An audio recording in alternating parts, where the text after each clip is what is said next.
Oh man. This one, chapter 20 of The Mandalorian, The Foundling, they are leaning hard into some of the best fan theories I've seen run around TikTok and other places because it's just like there's what Grogu could become. There's also Bo-Katan stuff going on. There's all this stuff with the Children of the Watch, and even though there's zealots, there's the core of the creed is there and what Mandalore was in the very beginning. All great stuff here and just lots to dive into in today's episode. But here's the thing, if you're new here, I don't do spoiler free. So if you haven't watched the episode yet, you need to go away, watch it, then come back because I'm going to be spoiling all the things. I got my show notes here. We're going to be diving in. I'm going to give you one last warning. We're going to do a countdown from 5, and then we're getting into chapter 20, The Foundling. So counting backwards from 5, 4, 3, 2, 1. So we start off, it's a training session. Mando's training with the clan. They're all training. Bo-Katan's watching. This is the way. She's feeling the vibe. Getting sucked in? I'm thinking so because for the first time in many, many years, she's feeling like she belongs, especially after the loss of the Darksaber, the loss of her fleet, and, losing her honor per se. She has a chance to belong once again, and so she's reveling in that. We also see while the Mandalorians are all off doing their training, Grogu's sitting on the beach, doing Jedi stuff with the stones. And then he picks one up. It turns out it's not a stone, it's a crab. And I'm like, is he going to eat a crab cake? But no. Here comes Din Djarin, and he's like, it's time you learned with the other foundlings. And I'm like, this is where I was like, are they really going to lean into this fan theory? So this fan theory I've been seeing around TikTok and YouTube is that um, they're setting Grogu up to be the next Mandalore because he's got the Force.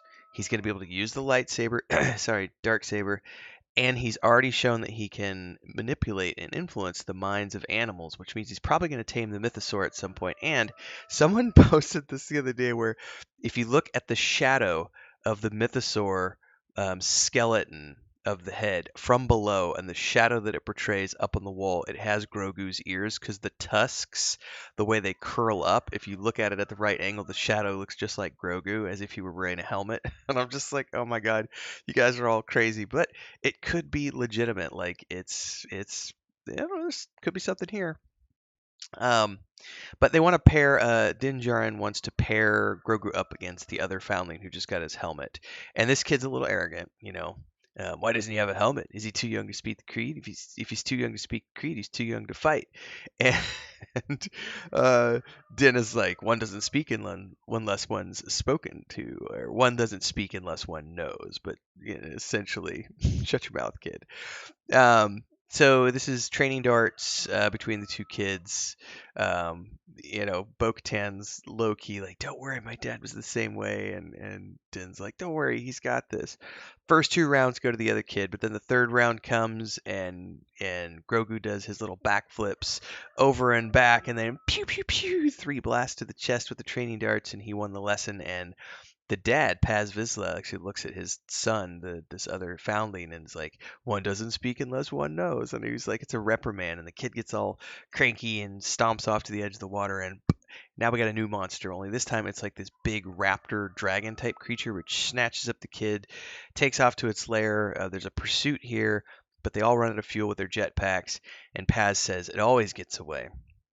And all of a sudden, here we got Bo-Katan flying after in her ship, and she's checking on where the dragon's lair is, and she's on the hunt. I mean, this is. I feel like Bo-Katan is just. She feels like she belongs for the first time in a long time, so she's just all over it. And comes back, says, "I found a slayer. Let's get a hunting party together. We're not gonna be able to use jetpacks though, because we have to. It'll hear us coming, so we'll have to scale the cliffs." So they go off to do this mission, and as they do so, the armorer tells Grogu, if you wish to become a Mandalorian, there is much work to attend to, and she leads him into the cave. And they're leaning into this hardcore as we get the whole, forge set up. And there's the Mythosaur skull on the wall with the shadow, and I'm just like, oh, Grogu's ears, man, look at it on the wall. And then she starts to teach him about the forge and the shaping of the steel and the shaping of herself, and we all begin as raw ore. And all of a sudden Grogu starts having a flashback to when he was a foundling in the Jedi Order, and we see a bunch of Jedi falling to the clone troopers, yelling, "Get the kid to Kelleran!" And I thought at the beginning that Kelleran was like maybe a planet or something, but it turns out it's a dude. It's a Jedi. It's not just any Jedi. They got Ahmed Best to come back. I'm like getting a little emotional here because this guy took so much flack for his portrayal as Jar Jar. He was just hired to do a job. Like that's what George Lucas hired him to do. And I thought Jar Jar was fine. He was comedic relief. But Ahmed Best had a very difficult career for many years because of the toxicity of some of these crazy idiots out there. And it was really good to see him, go from Jar Jar to Jedi and coming back and like dual wielding and kicking ass against clone troopers, and then the drop ships are shooting it down, and there's this chase scene throughout Coruscant. What a comeback! What a way to crush those toxic fans, man! Just really cool. And it just sort of ends like we don't get a resolution. We just see them getting to a ship and they get off planet. And then Grogu comes out of the flashback and he's back to the Forge. And I'm hoping we get more of Kelleran the Jedi because that was really cool, and I want to see more of Ahmed Best. Um, Anyway, the armor has made a piece of armor for Grogu, a rondel, which goes on his chest on top of the chainmail that he has. And she gives this thing about how, you'll earn more armor as you get deeper into this foundling Grogu. And I'm just like, oh, this is so cool. Like he's he's gonna be the next Mandalore. I just know it. It's totally true. All those fan theories are true. Um, Back to the Mandalorian group. They're camping out, waiting for daylight to scale the cliffs, and they have a campfire scene where they're going to eat. And Bo-Katan has questions. She's like, "How am I supposed to eat? We're not supposed to take our helmet off." And Din explains, "Hey, when you get your food, we all go off into our separate ways." But then a very important moment here because Paz lets her know that as a leader of the war party, you get to stay by the fire. This is the way. And they all go off, and she takes her helmet off, and she's contemplating everything around her. And I'm like sitting here going, is she like feeling royalty again? Like, is she starting to question things because here she's important in a way that she hasn't been for a long time? I think she might be getting pulled in. They get back. The next morning, they get up and they scale the cliffs, and there's the raptor nest. There's this whole sequence of, you know, it grabs Paz, grabs the kid, Paz in the mouth, kid in the claw, jumps off and takes off. There's 3 babies in the nest, so she brought this kid to be food for the babies. They pursue in the sky with jetpacks. Bo-Katan saves the day again, rescues Paz by stabbing the creature in the face as it's flying through the air. It drops Paz. Meanwhile, Mando grabs the kid from its talons. The beast falls into the water. One of the giant crocs that they fought in the first episode eats it. And then Paz thanks Din for saving his son, and he just replies, "This is the way." And they get back, and the armorer tells Bo-Katan, "You've won honor for your house and done the highest honor possible under the creed. You saved, a foundling. This is the way."